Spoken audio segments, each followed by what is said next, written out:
But I think what was important with this movie is that I got to see a horror movie with starring a black family.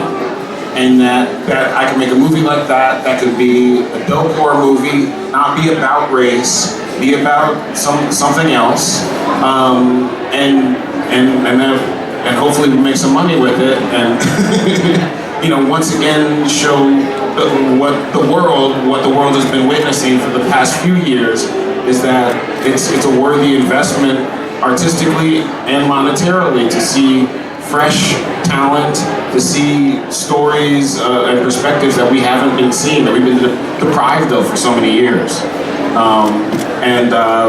So I'm always going to be looking to further the conversation of representation and everything in all my movies. And so then I talked to him as a formality, writing notes and really listening to what he was trying to get across. And he was like, and if you do this film, and if you do this film, and I was just like laughing because I was like, of course I'm doing this film. So you played it very cool. I did. You're very high status. You're like, I hear you. So that's, yeah. Yeah, and then at the end of the conversation, I was like, Jordan, who are we kidding? I'm doing this film. Be careful. I wanted to make sure that I was right for him because, he's so smart, and I could tell that this was more than just like the surface.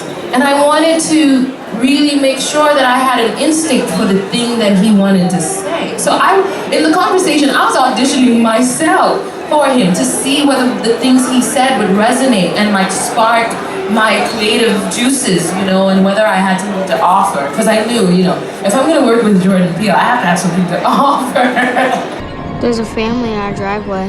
It's probably the neighbors. But y'all scared of a family? Hi, can I help you? Zora, put your shoes on.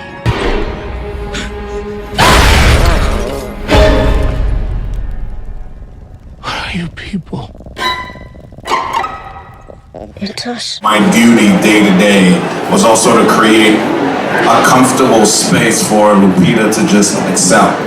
And I know I took that every day as like my duty. I came in like, how can I also challenge my castmate to make a really great scene? How can I be a really good juxtaposition for her so that her choices also really shine through in opposition? So it created a space where I felt it wasn't like literally verbally communicated, but I felt just from reading the script, just from watching the space that Jordan, created from just being a listener.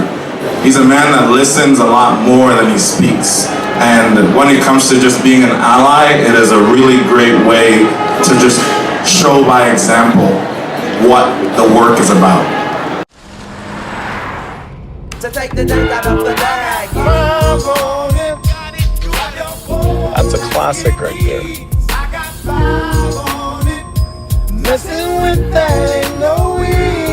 What does I Got 5 on it mean? It's about drugs. It's not about drugs, it's a dope song. Don't do drugs. Get in rhythm.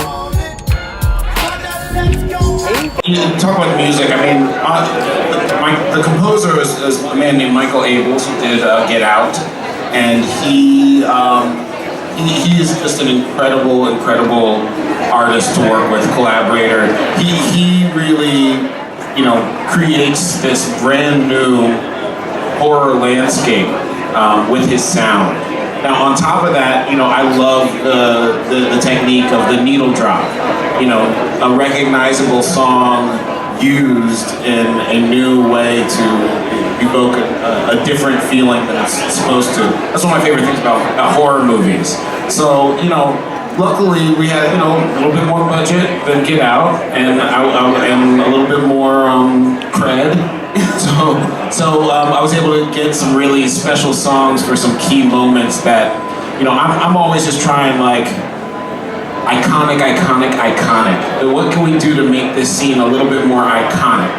And the music was like, obviously a huge help for that.